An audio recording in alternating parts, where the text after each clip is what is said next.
सेतु आरोग्यम में आपको स्वागत है और मैं हूं प्रदीप गांगुली। आज का हमारा जो विषय है वो विषय हम लोग जो चर्चा करने जा रहे हैं वो है शुक्राणु के बारे में। आप जानते हैं शुक्राणु हमारी शरीर के एक बड़ी छोटी सी हिस्सा है और ये प्रकृति के एक अद्भुत देन है जिसके अंदर एक नए जीवन छुपा हुआ रहते हैं।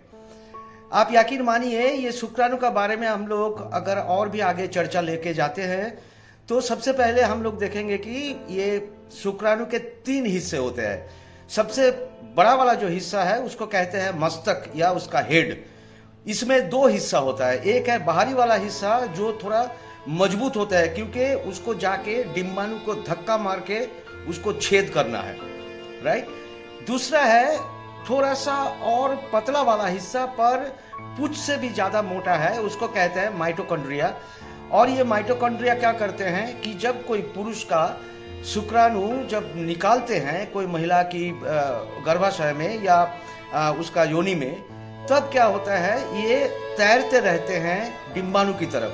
तो ये तैरने के लिए उसका जो एनर्जी चाहिए होता है वो एनर्जी कहाँ से आता है, कौन सप्लाई देता है? ये माइटोकॉन्ड्रिया सप्लाई देता है। ये है शुक्राणु की एनर्जी बैंक और उसका एक पूंछ रहते हैं तैरने के लिए, राइट। तो ये है शुक्राणु की संरचना। आप सुनने से आश्चर्य हो जाओगे, उसका मस्तक में वो एक पैगाम लेके जाते हैं। वो पैगाम क्या है कि जो बच्चा जो अंडा को वो छेद करेगा, जो बच्चा पैदा होगा उसका रंग गोरा होगा या काला होगा, वो लंबा होगा या नाटा होगा, उसका दिमाग अच्छा से चलेगा या वो थोड़ा सा बुद्धू सुद्धू होगा, ठीक है ना। उसका उम्र में कौन सी बीमारी होगा, उसका स्वभाव कैसी होगा, उसका कैरेक्टर कैसे बनेगी, ये सारे इंफॉर्मेशन लेके चलता है जो रहते हैं जिसका अंदर वो है डीएनए। और ये डीएनए रहते हैं ये शुक्राणु की सिर पे, मस्तक पे, राइट।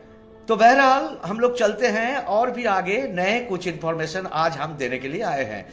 ये कह जाते हैं कि प्राणी जितनी छोटा होता है उसके शुक्राणु उतना ही बड़ा होता है। देखिए ये उल्टा हिसाब है, राइट। एक किस्म की मक्खी होते हैं, जानते हैं, जो फल में बैठते हैं, ठीक है, फल खाने वाले मक्खी, जिसका शरीर का आकार है 0.11 इंच। मतलब 1 इंच को 100 टुकड़ा करेंगे तो उसको एक हिस्सा जैसे ही होगा। पर उसका शुक्राणु की लंबाई है 2.28 इंच। मतलब शुक्राणु 20 गुना लंबा है। गजब की चीज है। इतनी छोटी एक मक्खी में इतनी बड़ी जो उसका शुक्राणु कैसे रहते हैं जानते हैं? ये स्पाइरल होके रहते हैं। मतलब ये उसका अंदर वो स्पाइरल मतलब रोल होके रहते हैं, इसलिए वो उसको पकड़ सकते हैं उसका शरीर के अंदर। उसका बाद हम लोग चलते हैं और एक जानवर से आप लोगों को आज रूबरू कराएंगे। उसका नाम है हानीपोसम। हानीपोसम हमारा देश की जानवर नहीं है, ये है एक बहुत छोटा सा जानवर। उसका जानते हैं ये हमारा जो अंगूठा होता है इसी का साइज है, 3 इंच का। और ये ऑस्ट्रेलिया का एक जानवर है। और ये जानवर की जो खाना है वो है फूल की जो मधु होते हैं, शहद, वही खाते हैं, उसका पराग भी खाते हैं। तो इनका जो लंबाई है ये मात्र 3 इंच है, पर उसका शुक्राणु का लंबाई है 0.02 इंचेस। मतलब 1 इंच को अगर आप 100 टुकड़ा करेंगे तो उसका 2 हिस्सा। मात्र इतना छोटा सा जानवर पर इतना बड़ा उसका शरीर कद के हिसाब से कितनी बड़ी है, क्योंकि आप बाद में देखोगे तो आपको पता चलेगा कैसे क्या होता है। फिर आते हैं चूहे में। चूहे का शरीर का जो औसत आकार होता है वो है 3 से 4 इंच, पर उसका शुक्राणु का लंबाई कितना है कि देखिए जानवर और थोड़ा बड़ा हो गया ना, पर उसका शुक्राणु है 1 इंच को अगर आप 1000 टुकड़ा करोगे तो उसका 5 हिस्सा होगा। और अगर आप हाथी को देखोगे तो ये आप चौंक जाओगे कि हाथी का जो कद होता है वो होता है करीब 20 फीट, पर उसका शुक्राणु होता है 0.002 इंच। मतलब 1 इंच को 1000 टुकड़ा करके उसका 2 हिस्सा होगा हाथी का शुक्राणु की जो साइज। देखिए चूहा का है 1000 हिस्से का 5 हिस्सा और हाथी का है 1000 हिस्से की 2 हिस्सा, और भी छोटा हो गया। फिर चलते हैं और एक बहुत बड़ा प्राणी है जिसका लंबा होता है कम से कम 90 फीट के आसपास, और उसका जो शुक्राणु होता है वो होता है 0.002, मतलब 1 इंच को 1000 टुकड़ा करने से उसका 2 हिस्सा होता है उनकी शुक्राणु की लंबाई। तो मतलब प्राणी जितना बड़ा होता है उसका शुक्राणु उतना छोटा होता है, या प्राणी जितना छोटा होता है उसका शुक्राणु उतना बड़ा होता है। पर अंग्रेजी में एक कहावत है, एक्सेप्शन प्रूव्स द लॉ, मतलब जो नियम है उसका व्यतिक्रम होता है तो नियम प्रतिष्ठित होते हैं, जानते हैं। तो शाही जो होते हैं ना, जिसका शरीर में कांटा रहते हैं बड़े बड़े, उसका औसत शरीर का आकार है 20 इंच का, और उसका शुक्राणु का लंबाई है 10.0001 इंच, मतलब 1 इंच को 10,000 टुकड़ा करने से और 1 हिस्सा होता है इसका शुक्राणु की साइज। ये इनकी व्यतिक्रम है। This is the exception in the animal world. तो ये क्यों होता है, इसका बारे में जब हम पढ़ रहे थे, इसका बारे में जानकारी हमको मिला है, पर ये वीडियो बहुत लंबा हो जाएगा बोल के मैं अभी इसका बारे में विस्तृत रूप से चर्चा नहीं करेंगे।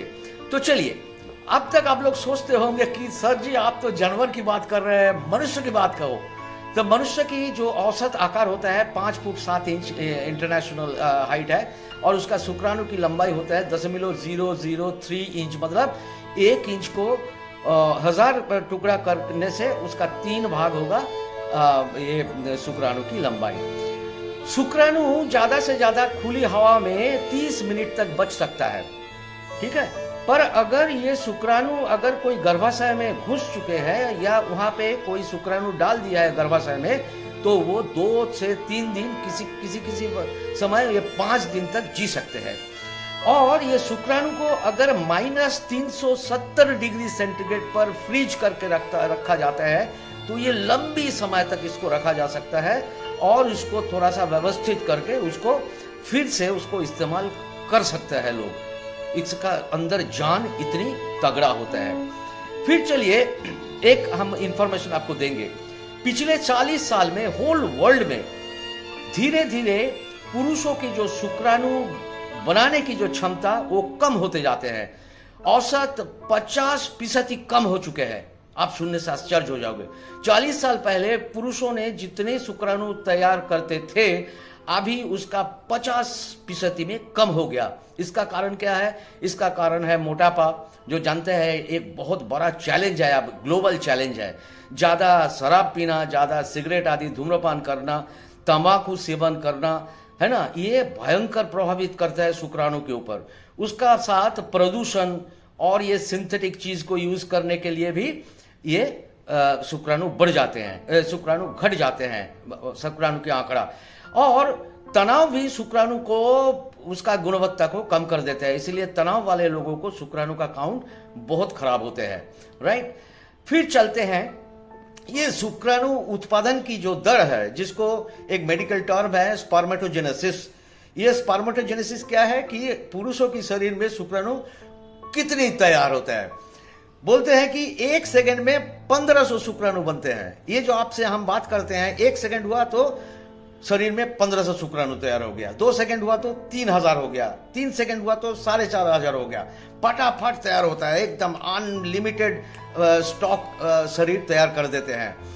पर ये दर जब उम्र बढ़ता है तब ये धीरे धीरे रेट कम हो जाते हैं, और एक छोटा सा भ्रूण का शुक्राणु वो पूर्णांग होने में, मैच्योर होने में 64 दिन औसत लगता है। उसका साथ साथ और भी एक अच्छा इंफॉर्मेशन आप रख लीजिए कि पुरुषों की जो हेल्दी जो सिचुएशन है, सेक्सुअली हेल्दी है या नहीं है, वो कैसे समझेंगे? ये है कि अगर कोई पुरुष का हर मिलीलीटर वीर्य में, हर मिलीलीटर सीमेन में 1.5 करोड़ 1.5 मिलियन या उससे अधिक शुक्राणु होगा, तो बोलेगा कि ये काउंट बहुत अच्छा है, ये हेल्दी सिचुएशन है। और शुक्राणु के जो तैरने की जो गति होता है, जिसको मोटिलिटी कहते हैं, ये कितना होना चाहिए?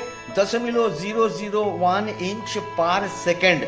मतलब 1 इंच को 1000 टुकड़ा करके, एक टुकड़ा क्रॉस करने का, एक टुकड़ा तैरने का हर सेकंड में उसका अगर क्षमता होगा तो माना जाएगा कि उनकी शुक्राणु बहुत मजबूत है, काफी मजबूत है। और कुल शुक्राणु जितना वो महिला की योनि में वो डाल दिए हैं, उनको कम से कम 40% शुक्राणु को तैरने का शक्ति होना चाहिए, तब बोला जाएगा ये पुरुष की जो स्वस्थ, वो उनका यौन स्वास्थ्य का स्थिति बहुत बेहतरीन है। ये स्लाइड बार बार देखिए। क्यों देखना है? क्योंकि ये स्लाइड में जब कोई महिला और पुरुष की शादी होता है, 4 साल 5 साल बच्चा नहीं होता है, तब वो लोग आते हैं और बोलते हैं कि हमारा ये बच्चा नहीं होता। देखिए, तो रिपोर्ट अगर आप सीमेंट टेस्ट करने दोगे तो रिपोर्ट जब आएगा तो इसका साथ आप कंपेयर करके देख सकते हैं, राइट। उसका साथ जिनकी दैनिक वीर्य स्खलन करने का जिसका अभ्यास होते हैं ना, तो वो क्या होता है, शुक्राणु की नंबर आंकड़ा और उसकी गतिशीलता मोटिलिटी को कम कर देते हैं। ये बड़ा बदअभ्यास है, ये बंद होना चाहिए। दैनिक शुक्र स्खलन करना नहीं चाहिए। और बहुत इंटरेस्टिंग इंफॉर्मेशन है। और देखिए, आज का वीडियो मैं बनाए हैं आप लोगों को जो एब्सोल्युटली न्यू इंफॉर्मेशन देने के लिए। पुरुषों की शरीर में शुक्राणु की गुणवत्ता और घनत्व, सघनता सबसे कब होता है? दिन में सुबह 5 बजे से सुबह 7:30 बजे तक। क्यों? उस समय लोग नींद से उठते हैं और नींद होने से, अच्छा नींद होने से शरीर का टेस्टोस्टेरोन लेवल बढ़ते हैं, और टेस्टोस्टेरोन जो हार्मोन है ये शुक्राणु बनाने के लिए इसका ये जिम्मेवार होते हैं, ठीक है। पर दिन की कोई भी समय में अगर उसका गतिशीलता को देखते हैं, उसको मोटिलिटी देखते हैं, वो बराबर रहते हैं। दिन में कई समय में ये शुक्राणु की जो मोटिलिटी वो ठीक रहते हैं। फिर चलते हैं मौसम और शुक्राणु की संख्या। ये देखा गया कि जब बसंत का ऋतु आते हैं तब शुक्राणु उत्पादन ज्यादा होता है और गर्मी का समय कम होता है। ये क्यों होता है जानते हैं? प्रकृति ने पुरुषों की जो अंडकोश होता है ना, वो अंडकोश को शरीर का बाहर निकाल दिया, क्योंकि अंडकोश का जो तापमान होता है वो हमेशा 4 से 7 डिग्री टेम्परेचर कम होता है शरीर का जो तापमान है उससे, उसका हिसाब से विचार करें तो।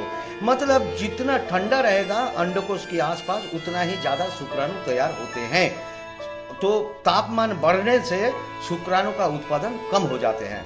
ये बहुत इंटरेस्टिंग एक फैक्ट है, ये जान लीजिए। क्यों पुरुषों की अंडकोश शरीर का बाहर ये प्रकृति निकाल चुके हैं, ठीक है।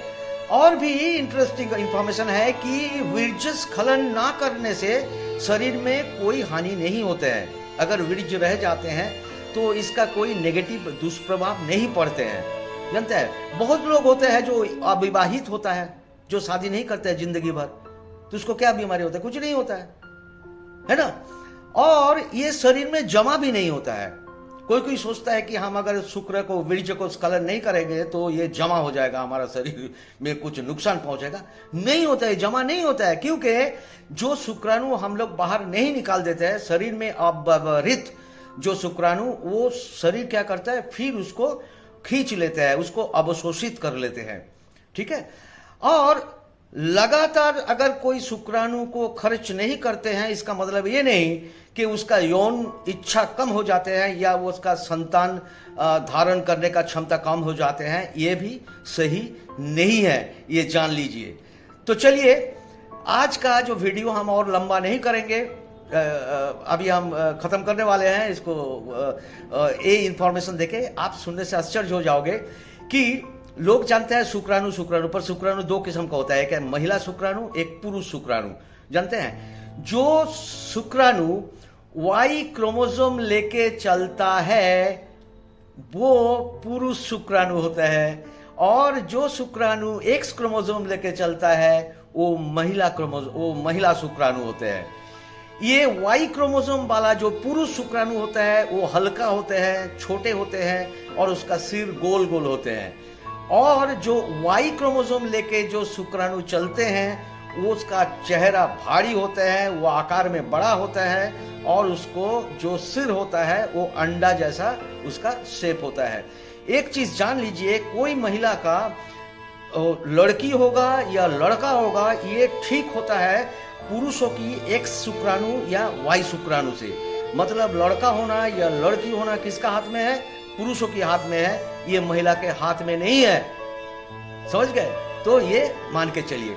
तो कहा जाता है कि नियमित रूप से अगर कोई व्यायाम करते हैं, स्वस्थ जीवन शैली रखते हैं, उचित आहार करते हैं, ठीक ठाक आराम लेते हैं, और उसका जो व्यक्तिगत यौन जीवन है उसको वो अव्यवस्थित नहीं करते, उसको गैर इस्तेमाल नहीं करते हैं, तो क्या होता है, शुक्राणु की संख्या बढ़ते हैं और उसका गतिशीलता भी बढ़ते हैं। इसीलिए जानते हैं आजकल का सोशल मीडिया में इतनी गंदे गंदे सारे वो जो वीडियो वगैरह आते हैं ना, इसमें नौजवान लोगों को क्या होता है, भटक जाते हैं, वो लोग सेक्स को गैर इस्तेमाल करते हैं बोल के।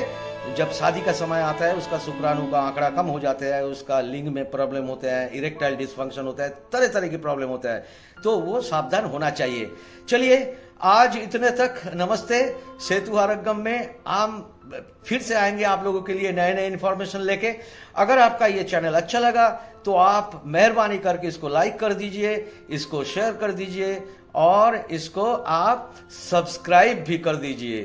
Thank you very much. नमस्ते। सब लोग अच्छा रहिए।